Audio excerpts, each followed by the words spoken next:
থেকে ফতেগাড়ে গাড়ির document clear থাকার পরও আমাদের ড্রাইভারদেরকে হয়রানি করে মামলা, মিথ্যা মামলা দিয়ে দোকান বাণিজ্য আমরা বাসকালি দেখো।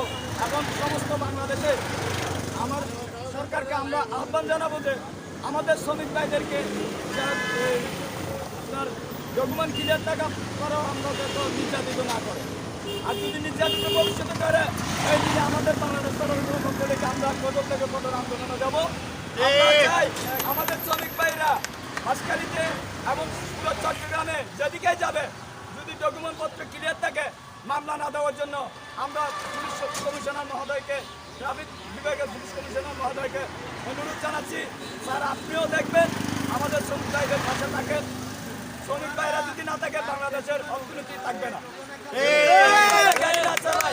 তাহলে অর্থনীতি বন্ধ হয়ে যাবে। আপনারা এটাও দৃষ্টিতে রাখবেন।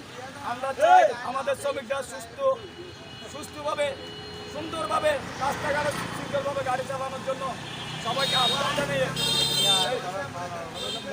শ্রমিকের পাশে সর্বদাই মজদুর শ্রমিকদের পাশে আমার বাংলাদেশ পরিবহন শ্রমিক ফেডারেশন সবসময় আছে, থাকবে, আগামীতেও ইনশাআল্লাহ থাকবে।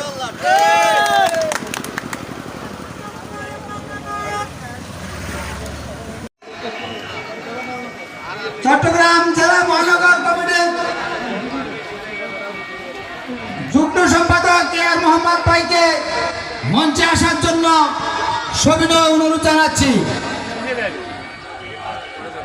আমাদের মাঝে